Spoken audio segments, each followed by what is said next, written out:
अस्सलाम वालेकुम and good morning जी जनाब। आज का दिन शुरू होता है हमारा आटा गूंदने से।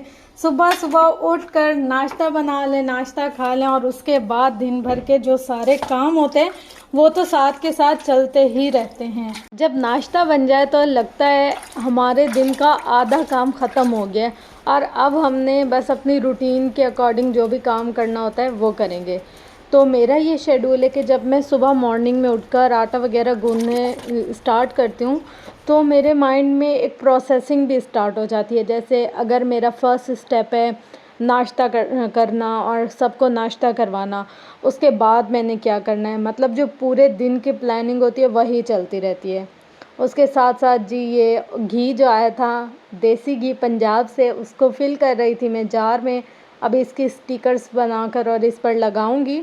और क्योंकि गर्मियां हैं तो गर्मियों में हमारे घर में सालन बहुत कम बनता है। लाइक वीक में 2 से 3 मरतबा सालन बनता है और बाकी हम लोग जो है ना आम पराठा खाते हैं। गर्मियां तकरीबन जितना टाइम जैसे आम का सीज़न होता है तो हमारा यही सुबह में आम, दोपहर में आम, रात में आम। वैसे हमारे घर में खाना 2 टाइम ही बनता है, या सुबह और शाम का या दोपहर और रात का, बस मतलब कि 2 टाइम खाना बनता है। तो अगर आम का सीज़न है और पीक सीज़न है तो हमारे घर में आम चलेगा और सालन बहुत कम कोई खाता है।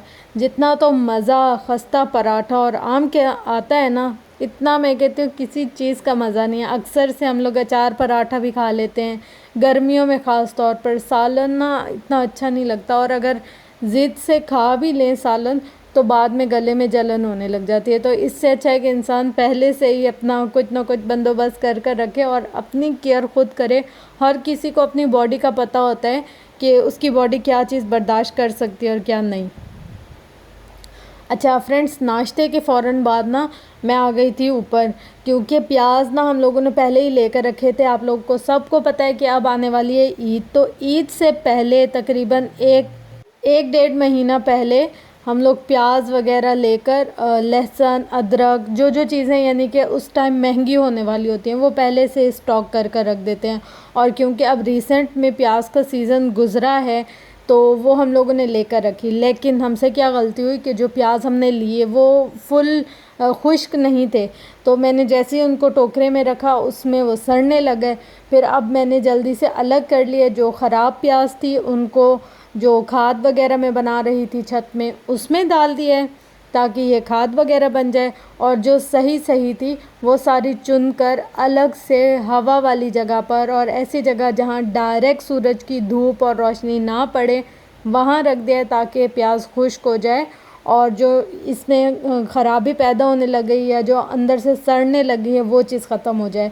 प्याज को कभी भी बंद जगह पर नहीं रखना चाहिए, क्योंकि जब हम इसको बंद जगह पर रखते हैं ना तो ये अंदर से जैसे जितनी लेयर्स होती हैं उनमें से दरमियान वाली लेयर्स ख़राब होने लग जाती है। तो यहाँ पर देखें डायरेक्ट हवा आती है और रोशनी आती है, धूप नहीं आती। धूप में डायरेक्ट नहीं रखा मैंने प्याज को, सिर्फ हवा और रोशनी वाली जगह पे। और ये जो मिट्टी है इसको भी मैं ऐसे नहीं कि मिट्टी को रख कर और छोड़ दूँ, हमेशा जाऊँ इसके अंदर कचरा ऐड करूँ, नहीं। जैसे एक दिन में एक दफ़ा मैं जाकर इस मिट्टी को ऊपर तले करती हूँ, जो नीचे नमी हो जाती है, जो कालीन या शीट जिस पर मैंने ये सारी मिट्टी रखी हुई है और जिस पर जाकर मैं सारा किचन का वेस्ट है वो जाकर डालती हूँ, तो उसको मैं हिलाती रहती हूँ।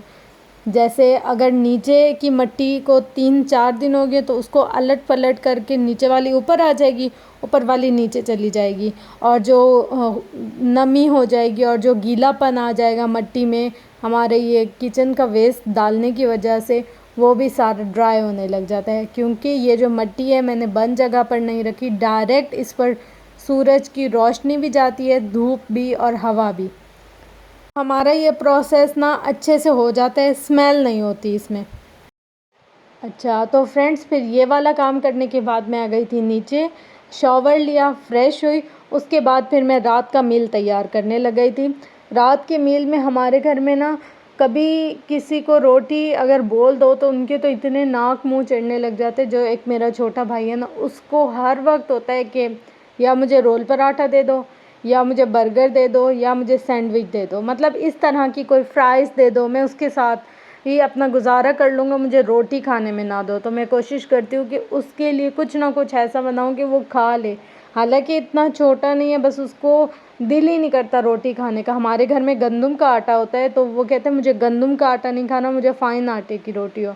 तो फिर उसके लिए कुछ ना कुछ अरेंजमेंट्स मैं करती रहती हूँ। आज इसको बना कर दे रही थी मैं बर्गर्स वगैरह, और उसी के लिए मैं यहाँ पर फ्राइज़ बना रही हूँ। और फ्राइज़ के लिए मैंने पहले फुल तेल को गरम कर लिया और फिर मैंने इसके अंदर फ्राइज़ डाले। लेकिन जब मैंने डाले मुझे पता चल गया कि आलू ज़्यादा है और ऑयल कम है, फिर मैंने दोबारा से इसके अंदर ऑयल डाला था।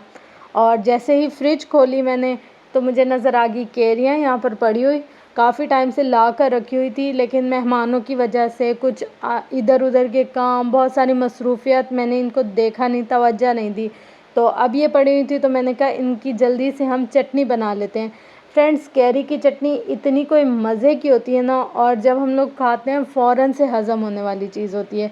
तो साथ साथ ही मैं कैरी का काम भी करती जा रही थी। एक दफ़ा जब किचन में आती हूँ ना, मैं कोशिश करती हूँ 2-3 काम एक साथ करती जाऊँ, ताकि मेरा टाइम भी बचे और मेरी एनर्जीज़ भी बचें। और ये है, किचन का काम ऐसा होता है ना कि अगर हम कुछ बना रहे हैं तो उसको चूल्हे पर रख दें, वो अपने हिसाब से पकता रहेगा। अब अगर हम उसके साथ खड़े हों तो भी उसने पकना है, और अगर हम उसके सर पर ना भी खड़े हों तो भी उसने अपने हिसाब से अपने टाइम के साथ पकना है। बस हमें टाइम का अंदाज़ा होना चाहिए कि किस चीज़ को कितनी टाइम के बाद हमने देखना है, या अलट पलट जो भी करना है वो कितने टाइम के बाद करना है। तो बस इस तरीके से जब मैं किचन में आती हूँ ना, मैं 2-3 काम एक साथ कर लेती हूँ। लाइक किचन की सफाई, कैबिनेट की सफाई, सालन बन रहा है तो चूल्हा साफ़ कर लें उससे पहले, या फिर जो ड्रॉर्स वगैरह हैं वो भी साफ़ कर लें साथ साथ। अक्सर ऐसा होता है कि प्याज वगैरह पहले बना ली फटाफट से, और जो सब्ज़ी अगर हम भिंडी बना रहे हैं या तूरी बना रहे हैं, कुछ भी बना रहे हैं, तो वो साथ साथ खड़े होकर बनाना, ताकि टाइम बचे, क्योंकि सबसे ज़्यादा कीमती होता है हमारा वक्त। यहाँ पर साथ साथ ही बर्गर बन गए थे, और साथ के साथ ही इमली की चटनी बनाने के लिए सारी मैंने कैरियाँ कट कर ली थी और उनको अच्छे तरीके से साफ़ कर लिया था। कुछ का बीज ख़राब हो गया था, यानी कि बीज भी साथ में कट के आने लग गया था, वो भी साफ़ कर लिया था। और बर्गर भी सबको सर्व करने के लिए तैयार कर लिए थे। देखिए, ये है मज़ेदार से होममेड बर्गर। जब मैं घर में इनको बना कर देती हूँ ना, इनको बाहर के अच्छे ही नहीं लगते। सब लोग कहते हैं कि हाँ, घर में सही रहता है। सबसे बेस्ट बेनिफिट ये है घर में चीज़ बना कर देने का कि पॉकेट फ्रेंडली होते हैं, मतलब हमारा पैसा बचता है। यही बर्गर हम अगर बाहर से खाने जाएं तो ना पेट भरेगा और ना ही नीयत। तो बस यहाँ पर फिर मैं आ गई थी कैरी की चटनी बनाने के लिए। अच्छा, इसके लिए मैंने क्या किया है, देसी घी लिया है 2 चम्मच, उसके अंदर सौंफ डाला है 1 चम्मच, सफ़ेद ज़ीरा 1 चम्मच और कलवंजी 1 चम्मच डालिए। बस हल्का सा इनको फ्राई कर लेना है। फ्राई करने के बाद हमने इसको कैरी ऐड कर लेनी है इसके अंदर, और उनको अच्छे तरीके से हिला लेना है। हाँ, जो देसी घी है वो बहुत ज़्यादा नहीं डालना, और अगर आपके पास देसी घी अवेलेबल नहीं है तो ब्लू बैंड का भी इस्तेमाल कर सकते हैं, और अगर वो भी नहीं है तो नॉर्मल घी का भी इस्तेमाल कर सकते हैं। फिर मैंने इसके अंदर नमक और चीनी 1 कप शामिल किया और नमक 1 टेबल स्पून ऐड किया है बस।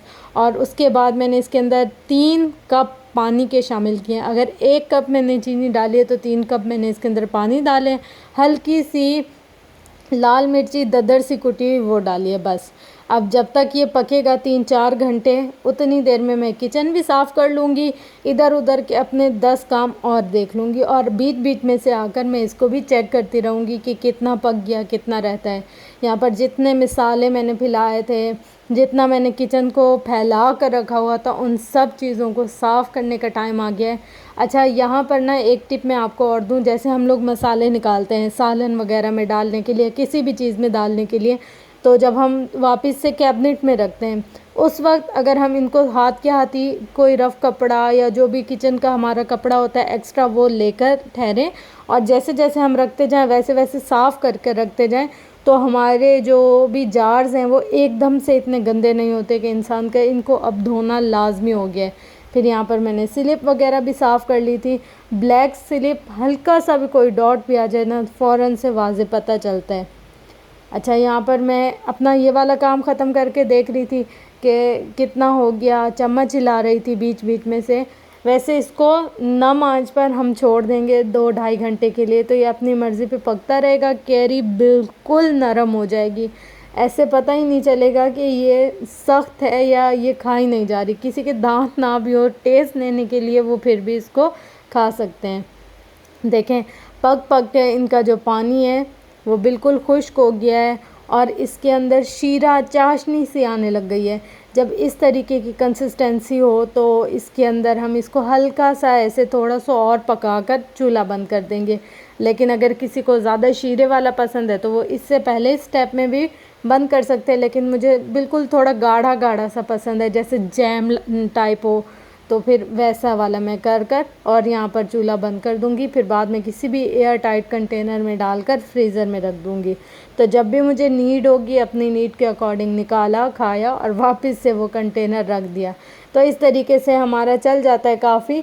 और बाकी मेरे घर में कोई इतना ज़्यादा खट्टा खाता नहीं, हल्की ये खट्टी और तीखी होती है, तो बस मैं ही खाती हूँ, तो मेरा तो काफ़ी चल जाता है 1-1.5 महीना ही ये। इतनी ज़्यादा मुझे भी कोई शौक़ नहीं है कि खट्टा खाऊं, लेकिन मज़े की लगती है ये। सीज़न में एक बार तो ट्राई करनी ही चाहिए अक्सर। तो जी फ्रेंड्स, अब कर लेते हैं थोड़ा बहुत सिलाई का काम। और क्योंकि मैंने अपनी प्रीवियस वीडियो में पूछा था कि 10 जून को मेरी बर्थडे है, तो मैं अपनी बर्थडे पर कैसा ड्रेस बनाऊं, तो मेरी एक बहुत प्यारी सब्सक्राइबर ने मुझे सजेशन दिया था कि आप ब्लैक कलर का ड्रेस बनाएं। अब क्योंकि मैंने आप लोगों से पूछा था और आपने मुझे बताया, तो मेरा फ़र्ज़ बनता है कि मैं आप लोग की बात पे अमल करूं। तो फ्रेंड्स, हुआ कुछ यूँ कि मेरे पास इतना ज़्यादा बजट नहीं था कि मैं जाऊँ मार्केट से ड्रेस को परचेज़ करूँ, फिर उस पर डिज़ाइनिंग करूँ, फिर स्टिचिंग करूँ। तो यहाँ पर मेरे पास ना घर में एक पीस पड़ा हुआ है। ये पीस ऐसा है कि अगर मैं इसको अपनी शर्ट बनाती हूँ तो सिर्फ शर्ट का फ्रंट बनेगा और बैक बनेगा, स्लीव्स नहीं निकलेंगी इसमें से, और मज़ीद कोई डिज़ाइनिंग भी नहीं हो सकती। लेकिन मैंने आप लोगों से पूछा था तो आपने बोला ब्लैक ड्रेस, तो अब ब्लैक ड्रेस ही बनाऊंगी मैं बर्थडे के लिए। तो ये मेरे पास एक ट्राउज़र है जो कि हम स्क्रैप पीसेस वगैरह मार्केट से लेकर आते हैं, वहाँ से मैंने लिया था, और इसका साइज़ मुझे पूरा नहीं आता, ये काफ़ी तंग है। तो अब मैं क्या करूँगी, इसको खोल लूँगी पूरा, ये जो इलास्टिक वगैरह है, और ये पूरी इसकी सिलाइयाँ खोल लूँगी, क्योंकि ये मेरे वैसे किसी काम का नहीं, क्योंकि साइज़ पूरा नहीं है।